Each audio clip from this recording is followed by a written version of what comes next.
如果你無比信任你嘅另一半，但偏偏你嘅信任只換嚟咗背叛，咁你之後仲會唔會繼續相信佢呢？嗱，呢個就係李子下半場所面臨嘅難題。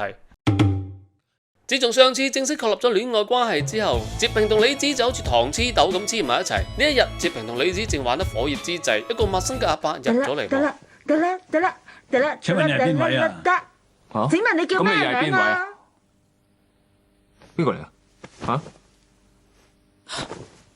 係爸爸？你話咩話？佢係我爸爸。原來李子嘅老豆想勸李子翻鄉下，擔心佢喺東京過得唔好。但此時嘅李子已經係有情飲水飽啊！更何況佢條仔靚仔到好似木村拓哉咁嘅樣，邊捨得放手啊？阿女，你平時食乜㗎？食到你咁瘦嘅？食咩嘢啊？一糖咯。不過冇意外嘅話，就肯定會出意外嘅。哲平喺佢哋嘅同學聚會上邊，發現祖苗已經除低咗個訂婚戒指。原來祖苗同佢哥哥嘅婚約已經被取消啊！講下，祖苗仲好激動咁撲向咗哲平，喺件衫度好精準咁留低咗個士多啤梨啊！喂，祖苗姐姐，你仲嚟？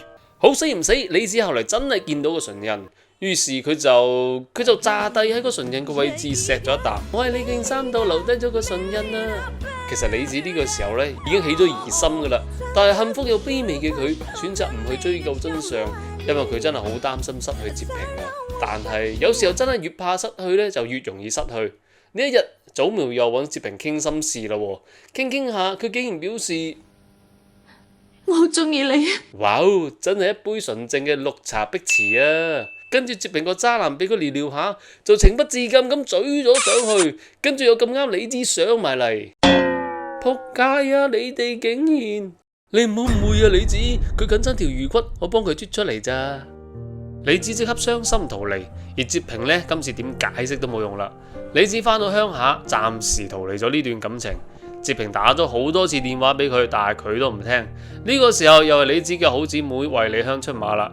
佢同哲平分析嗱，哲平呢份人呢，最大嘅問題就係太過靚仔，唔係太過好人。人哋祖苗退婚關你撚事咩？之後兩人雖然表面重歸於好，但係李子呢始終都係如履薄冰咁，非常冇安全感。哲平保證話佢會同祖苗講清楚噶啦，保證唔會有下一次。到咗呢一日，哲平仲未開口，祖苗就表示唔使講啦，佢明晒，並表示呢，佢會離開呢度去第二啲地方發展。臨別之際啊，哲平就打算咧將以前本相簿送俾祖苗，但係哲平哥哥，你郵寄俾佢得唔得呢？成日玩孤男寡女共處一室，好好玩啊！嗱，果然又玩出火咯喎！睇住相簿，祖苗越睇越傷心，跟住又好唔小心咁撳熄咗盞燈。喂，癲婆，你又想點啊？而咁啱呢個時候啊，李子亦都見到哲平屋企呢盞燈突然間熄咗，佢就打電話俾哲平，想問下咩事啦。點鬼知呢？祖苗又好黐線咁叫哲平唔好接電話喎。雖然哲平今次真係生生性性，冇任何越軌嘅行為，但問題係眼睇住祖苗從你嘅房間度出嚟，而且啱你哋仲熄埋燈添，你話你哋冇嘢？3歲嘅細路哥都唔信啦嘛？李子嘅內心有一次產生咗唔好嘅聯想。OK， 玩夠啦，李子決定分手。第二日，哲平想同李子解釋，但係李子好奇怪咁，淨係叫佢陪自己去遊樂場玩一日。李子玩得好開心，好盡情。臨別之際，哲平攞出咗2張車飛出嚟，佢想同李子一齊翻去鄉下睇下。嗱，換咗係以前，李子一定會即刻應承嘅，但係依家李子嘅心早已被傷透。佢叫哲平出嚟陪佢玩，其實就係想同哲平好好咁告別。第二日，李子就辭咗職，公司嘅同事都好唔捨得佢，因為佢係公司嘅開心果，大家都好中意佢嘅。好姊妹衛理香仲想作最後嘅努力，佢安排咗個飯局，想為佢哋挽回呢段感情。但點知李子當眾宣布佢哋已經分咗手。雖然哲平想盡力挽回呢段感情啊，但係李子今次去意已決，似乎完全唔俾機會哲平。衛理香係做空姐嘅，佢喺上飛機之前呢，特登揾到咗李子，希望李子俾多次機會哲平。哇，藤原紀香呢一身空姐碌真係正到癲啊！而祖苗亦都出嚟為哲平講說話，佢承認自己仲係有啲中意哲平嘅，但係哲平拒絕咗佢，仲表明佢淨係中意李子。喺眾人嘅勸說之下，李子似乎有咗回心轉意嘅打算，但係佢哋嘅愛情仲係注定有一啲小插曲。呢日佢約咗哲平，話收工之後呢，佢會喺哲平嘅屋企等佢。聽到咁講，哲平呢日完全冇晒心機做嘢，唔通李子佢真係回心轉意？但係當佢趕翻屋企嘅時候，佢發現李子竟然唔喺嗰度喎。點解呢？其實李子係嚟過嘅，但係佢無意中發現咗一枚戒指喺哲平嘅屋企度。呢枚戒指呢，其實係祖苗上次嚟嘅時候唔小心留低嘅，連哲平自己都唔知道佢嘅存在。但係呢枚小小嘅戒指擊潰咗李子上傳嘅最後一絲心理防線，所有嘅唔好嘅回憶又一次湧上咗心頭，佢所有嘅擔心同顧慮又重新翻咗翻嚟。受到呢枚戒指嘅刺激，佢即刻翻到屋企喊咗起身，好似一隻受咗傷嘅雀仔。佢好擔心佢嘅傷口又一次被揭開。哲平雖唔知道發生咩事啊，但係佢即刻去咗李子屋企，李子就扮作冇事，咩都唔肯講。嗰幾日，哲平先至發現屋企其實有一隻戒指喺嗰度。呢一刻，佢先至恍然大悟。喺李子準備翻去嘅嗰一日，佢同哲平有一次嚟到咗當初佢哋約會嘅嗰個沙灘。哲平同李子解釋點解嗰一晚佢冇接到電話，仲有佢再一次表白，佢仲係好中意佢，希望佢可以留低。但係好多謝你，哲平。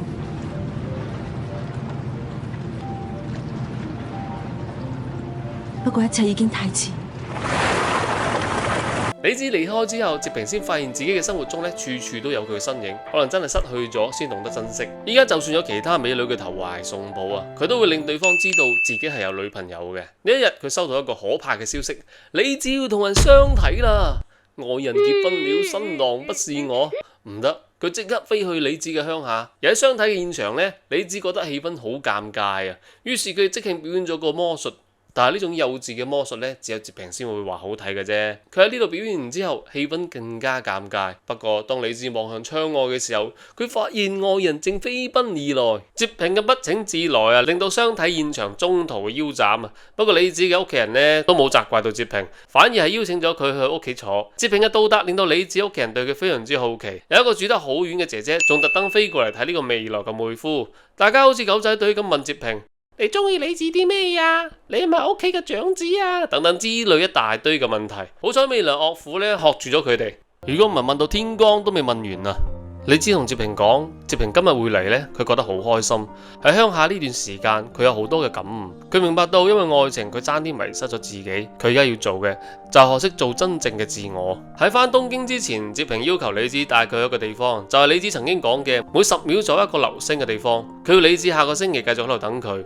佢準備向佢求婚，如果嗰日佢等唔到佢嘅出現，佢就會徹底死心。哲平返東京之後，非常搏命咁為自己負責嘅嗰個項目工作，因為佢已經衰過咗2次，壓力好大，全公司亦都期望佢可以成功。而李子呢一邊，自從哲平走咗之後，佢亦變得神不守舍。呢個時候，佢嘅姐姐開解佢，幸福係要靠自己爭取嘅。如果中意嗰個人，就主動出擊啦，就算受到傷害都好，至少自己唔會因為冇努力過而感到後悔啊！姐姐嘅提醒同爸爸嘅祝福，令李子更加堅強同充滿鬥志。佢再次出發去東京，另一邊廂呢，哲平依家處事非常之平穩，一邊忙住自己嘅事業，一邊撮合咗哥哥同祖苗嘅感情，令佢哋最終走埋一齊。但佢呢份人呢，可能桃花太旺啊！新嚟嘅女同事喺飲大2杯之後，又要黐住佢。呢個情景呢，咁啱又俾啱啱到達東京嘅李子見到。哲平想揾佢解釋噶，但係當佢送女同事上車之後，李子就已經行開咗啦。到咗約定嘅嗰一日，哲平做完晒所有事情之後，就馬不停蹄咁講去上次佢哋約定嘅地方。但好死唔死，中途佢為咗避開一隻兔仔而炒咗車。好彩有個村民經過，順路搭咗佢一程啫。只不過當佢講到嘅時候，天都黑晒咯。李子的確喺呢度等過佢嘅，但係因為等到天黑，人都未到，佢就好嬲咁喺廣告牌上寫咗一句鹹濕佬哲平就走咗啦。哲平翻到公司之後，好緊張咁等待佢負責嗰個項目嘅投標結果。最終佢哋嘅方案獲得咗客戶嘅認可。呢一次哲平終於成功啦。但晚上全公司一齊去慶祝嘅時候，哲平就十分之失落，因為佢最想一齊分享呢份快樂嘅嗰個人唔喺佢身邊啊！喺佢翻去嘅路上，過往嘅點點滴滴不斷喺佢腦海入邊湧現。但係當佢走到佢同李子第一次見面嘅嗰個車站嘅時候，突然間佢發現身後有一個好熟悉嘅身影。冇錯，呢個人就係李子啊！其實李子仲未知道呢，當日哲平其實有去到嗰個約定嘅地方嘅。為此佢仲自我安慰咗一番。呢個時候呢，哲平再點解釋佢因為各種原因未及時趕到呢，已經冇咩意義噶啦。佢就用最直接簡單嘅告白話咗俾李子知道，其實佢係有赴約嘅。李姐，你唔好再呃人啊！你話每隔10秒出現一次嘅，我喺嗰度根本係睇唔到流星啊！你要有公德心啊，唔好亂咁畫花啲嘢啊！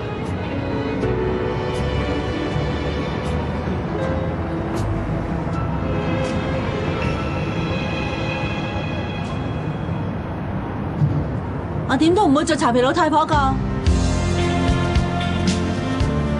我只會做一個可愛嘅老婆婆。呢對歡喜冤家經歷咗各種曲折之後，終於喺埋一齊啦。片尾仲有佢哋一齊拍婚紗照嘅片段，非常之 sweet 噶。故事到咗呢度就完美結束啦。好嘢，拖緊咗咁耐嘅《戀愛世紀》下半集呢，終於講完啦。多謝呢中意呢部劇嘅朋友們一直催我更新，冇你哋嘅催更呢，可能我會一直拖落去。有拖延症係咁噶啦。戀愛世紀呢，我睇咗3次。第一次睇嘅時候呢，焦點完全放喺木村身上，淨係覺得佢好靚仔，好有魅力。第二次睇嘅時候呢，我已經出嚟做嘢啦，當時只有對愛情嘅憧憬。而最近呢一次睇啊，就覺得後生嘅時候真係太美好啦，淨係拍拖唔使為其他嘅事情而感到煩惱。OK， 本期節目就講到呢度啦。對於呢部日劇，你仲有啲咩想講呢？都歡迎你寫低佢。如果你覺得本期內容唔錯呢，希望你點個讚先走。係咁先啦，拜拜。